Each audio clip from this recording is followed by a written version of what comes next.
ओम शांति। 20 मार्च 2024 बाबा के महावाक्य।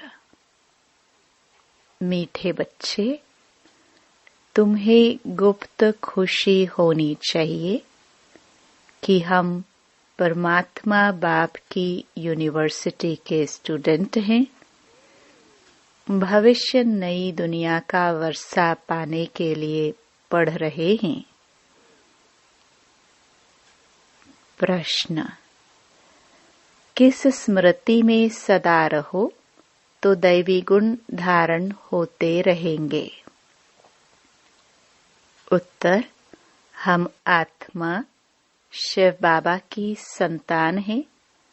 बाबा हमें कार्टून से फूल बनाने आए हैं। यही स्मृति सदा रहे तो दैवी गुण धारण होते रहेंगे। पढ़ाई और योग पर पूरा ध्यान रहे। विकारों से नफरत हो तो दैवी गुण आते जाएंगे। जिस समय कोई विकार वार करे तो समझना चाहिए, मैं कांटा हूँ, मुझे तो फूल बनना है। ओम शांति। बच्चों की बुद्धि में है कि हम रूहानी यूनिवर्सिटी में बैठे हैं। यह नशा होना चाहिए। ऑर्डिनरी रीति स्कूल में जैसे बैठते हैं, ऐसे यहाँ बुद्धू होकर नहीं बैठना है। बहुत बच्चे जैसे बुद्धू होकर बैठते हैं। याद रहना चाहिए, यह ऊंच ते ऊंच परमपिता परमात्मा की यूनिवर्सिटी है। उनके हम स्टूडेंट हैं, तो तुम्हारे में कितना फलक होनी चाहिए। यह है गुप्त खुशी, गुप्त ज्ञान। हर एक बात गुप्त है। कईयों को यहाँ बैठे भी बाहर के गंदे ख्यालात आते रहते हैं। यहाँ तुम पढ़ते हो भविष्य नई दुनिया का वर्षा पाने के लिए, तो तुमको कितनी खुशी होनी चाहिए। दैवी गुण भी होने चाहिए। भल यहाँ सब ब्राह्मण ही आते हैं। वहाँ की कीचड़ पट्टी से तो तुम निकलकर यहाँ आते हो, तो तुम बच्चों को कितना खुशी में रहना चाहिए। सारी दुनिया इस समय गंध में पड़ी है। कहाँ कलयुगी गंध, कहाँ सत्युगी फुलवाड़ी। कलयुग में एक दो को कांटे लगाते रहते हैं। तुमको तो अब फूल बनना है, तो कितनी खुशी रहनी चाहिए। हम अब फूल बनते हैं। यह बगीचा है। बाप को बागवान कहा जाता है। बागवान आकर कांटों को फूल बनाते हैं। यह तो बच्चों को समझ होनी चाहिए कि हम किस प्रकार का फूल बन रहे हैं। यहाँ बगीचा भी है। मुरली सुनकर फिर बगीचे में जाकर फूलों से अपनी भेंट करो। हम कौन सा फूल है? हम कांटे तो नहीं है। जिस समय क्रोध आता है तो समझना चाहिए कि मैं कांटा हूँ, मेरे में भूत है। इतनी नफरत आनी चाहिए। क्रोध तो सबके बीच में आ जाता है। काम तो सबके बीच में हो ना सके, वह तो छिपाकर करते हैं। क्रोध तो बाहर में निकल पड़ता है। क्रोध करते हैं तो उसका असर भी थोड़ा दिन चलता है। क्रोध का भी नशा है, लोभ का भी नशा है। अपने से आपे ही नफरत आनी चाहिए। तुम समझते हो हमको बाबा फूल बनाते हैं, काम और क्रोध बहुत गंदा है। मनुष्य की सारी शोभा ही गवा देते हैं। यहाँ शोभा दिखाएंगे तब वहाँ भी शोभा पाएंगे। बाबा रोज बच्चों को समझाते रहते हैं कि दैवी गुण धारण करो, स्वर्ग में चलना है ना। इन लक्ष्मी नारायण कितने गुणवान हैं, महिमा भी इनके आगे जाकर गाते हैं। हम नीच पापी कामी हैं, आप सर्वगुण संपन्न हो। तुम समझाते भी हो स्वर्ग है फूलों का बगीचा और नरक है कांटों का जंगल। शिव बाबा स्वर्ग स्थापन करते, रावण नरक बनाते हैं। विचार करना चाहिए, हम आत्मा बाप की संतान हैं। हमारे में गंध कहाँ से आया? अगर गंध होगा तो बाप का नाम बदनाम करेंगे। क्रोध करेंगे तो गोया बाप की निंदा कराएंगे। क्रोध का भूत आया और बाप को भूले। बाप की याद हो तो कोई भी भूत आए ही नहीं। अगर किसी की दिल को दुख पहुंचाते हैं तो वह भी असर पड़ जाता है। एक बार क्रोध किया तो 6 मास तक सबकी बुद्धि में रहता है कि यह क्रोधी है, फिर दिल से उतर जाता है। बाप दादा की दिल से भी उतर जाता है। यह दादा भी विश्व का मालिक बनते हैं। इसमें भी जरूर खूबियां होंगी, परंतु कोई की तकदीर में नहीं है तो तदबीर करते नहीं। कितनी सहज तदबीर है। सिर्फ बाप को याद करो तो आत्मा स्वच्छ बन जाएगी और कोई उपाय नहीं है। इस समय राज ऋषि तो कोई है नहीं। राजयोग सिखलाने वाला एक ही बाप है। मनुष्य मनुष्य को सुधार ना सके, बाप आकर सबको सुधारते हैं। जो बिल्कुल अच्छी तरह सुधर जाते हैं वह सतयुग में पहले पहले आते हैं। तो कोई भी गंदी आदत है तो छोड़नी चाहिए। पढ़ाई पर, योग पर पूरा ध्यान देना चाहिए। ये भी जानते हैं सब तो एक जैसा ऊंच नहीं बनेंगे, परंतु बाप तो पुरुषार्थ कराएंगे। जितना हो सके पुरुषार्थ कर ऊंच पद पाओ, नहीं तो कल्प कल्पांतर नहीं पा सकेंगे। बाबा बार बार समझाते रहते हैं कि बाप को याद करो तो किचड़ा निकल जाए। वह सन्यासी तो हठ योग सिखलाते हैं। ऐसे मत समझना कि हठ योग से तंदुरुस्ती अच्छी होती है। वह कभी बीमार नहीं पड़ते। नहीं, वह भी बीमार पड़ते हैं। भारत में जब लक्ष्मी नारायण का राज्य था तो सबकी आयु बड़ी थी, हेल्थी वेल्थी थे। अब तो सब बिल्कुल छोटी आयु वाले हैं। भारत को ऐसा किसने बनाया, यह कोई नहीं जानते। बिल्कुल घोर अंधियारे में है। तुम कितना भी समझाओ, परंतु उन्हों को समझाना बड़ा मुश्किल है। फिर भी गरीब साधारण ही समझने की कोशिश करते हैं। यहाँ कोई लखपति है क्या? आज का लाख भी बड़ी बात नहीं है। आज लखपति तो बहुत हैं, उन्हें भी बाबा साधारण कहते हैं। आज तो करोड़पति की बात है। शादियों पर भी कितना खर्चा करते हैं। तुम बच्चों को बड़ा युक्ति से समझाना है जो किसको तीर लग जाए। बड़े बड़े आदमी, कोई MP आदि आते हैं तो बहुत खुश होते हैं, परंतु एक में भी ताकत नहीं जो आवाज कर सके। तुम समझाते हो, परंतु यथार्थ पूरा समझकर नहीं जाते हैं। ऊंच ते ऊंच भगवान, ऊंच ते ऊंच यह वर्षा। लक्ष्मी नारायण को किसने यह स्वर्ग का वर्षा दिया? यह कहाँ के रहवासी है?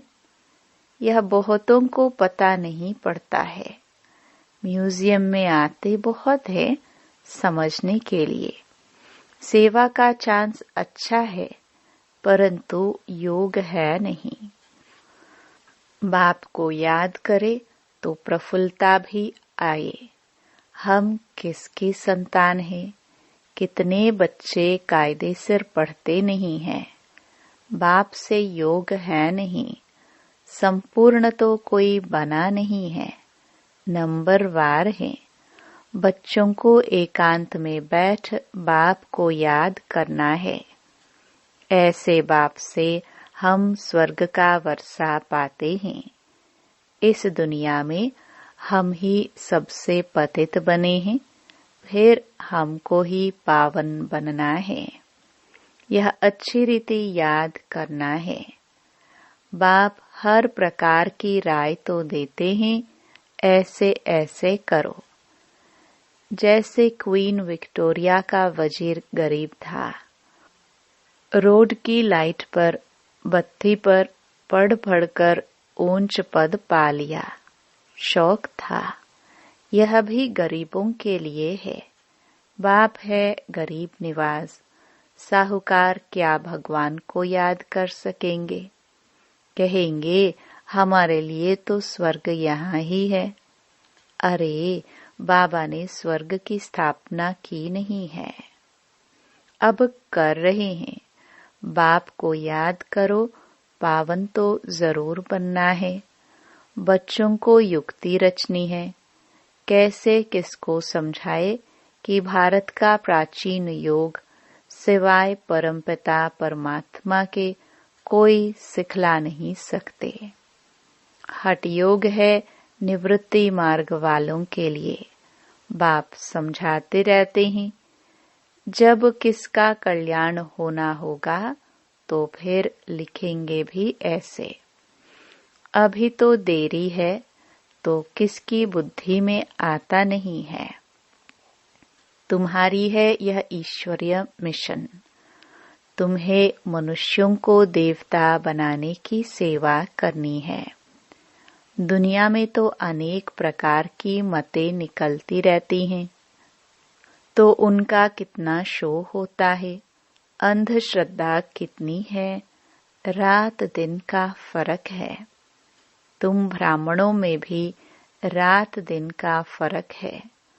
कोई तो कुछ भी जानते नहीं है। बहुत सहज अपने को आत्मा समझो। बाप को याद करो तो पाप कट जाएंगे। दैवी गुण धारण करो तो ऐसे बन जाएंगे। ढिंढोरा पिटवाते रहो। देह अभिमान न हो तो ढोलक गले में डाल सबको बताते रहो कि बाप आया है। कहते हैं मुझे याद करो तो तुम पतित से पावन बन जाएंगे। यह घर घर में संदेश देना है। सभी पर कट जंक चढ़ी हुई है। तमो प्रधान दुनिया है। सबको बाप का पैगाम जरूर पहुंचाना है। पिछाड़ी में तुम्हारी वाह वाह निकलेगी। कहेंगे कमाल है इन्हों की। इतना जगाया परंतु हम जगे नहीं। जो जगे उन्होंने पाया, जो सोए उन्होंने खोया। बाप बादशाही देने आते हैं, फिर भी खो लेते हैं। सर्विस की युक्तियां रचनी चाहिए। बाप आया है, कहते हैं मामेकम याद करो तो विकर्म विनाश होंगे। पवित्र बन पवित्र दुनिया का मालिक बन जाएंगे।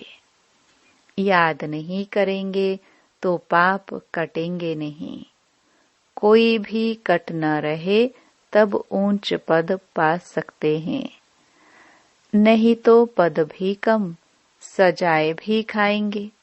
सर्विस की अच्छी मार्जिन है। चित्र साथ में ले जाने से सर्विस कर सकेंगे। चित्र ऐसे अच्छी रीति बनाने चाहिए जो खराब न हो।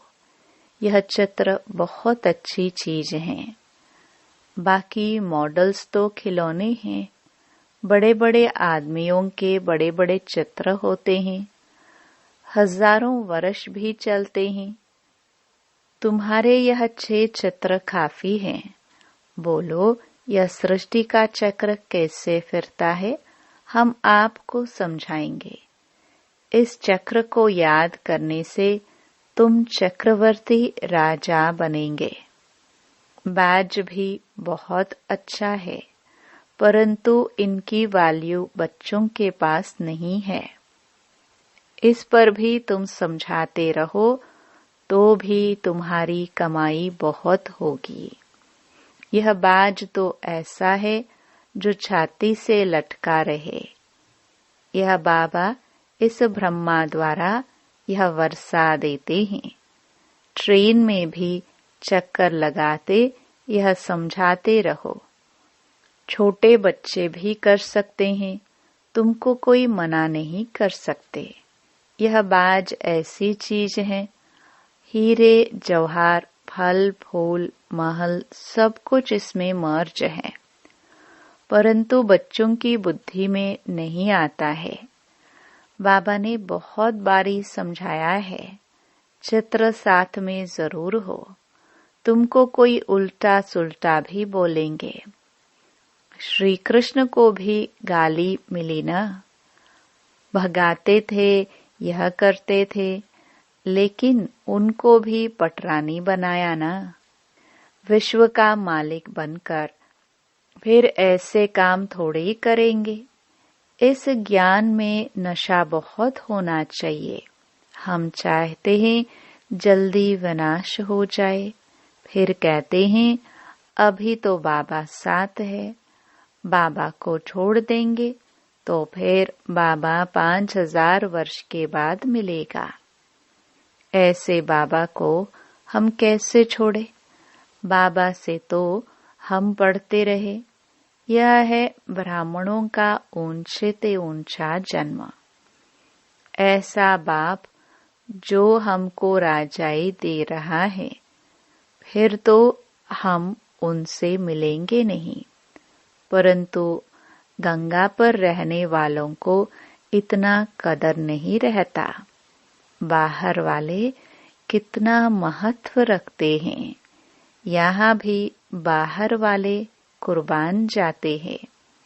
अगर योग का बल नहीं है तो किसी पर भी समझाने का असर नहीं होता। कुछ भी समझते नहीं। आते बहुत हैं, लिखते हैं, ऐसे ऐसे समझाया, कहते हैं बहुत अच्छा है।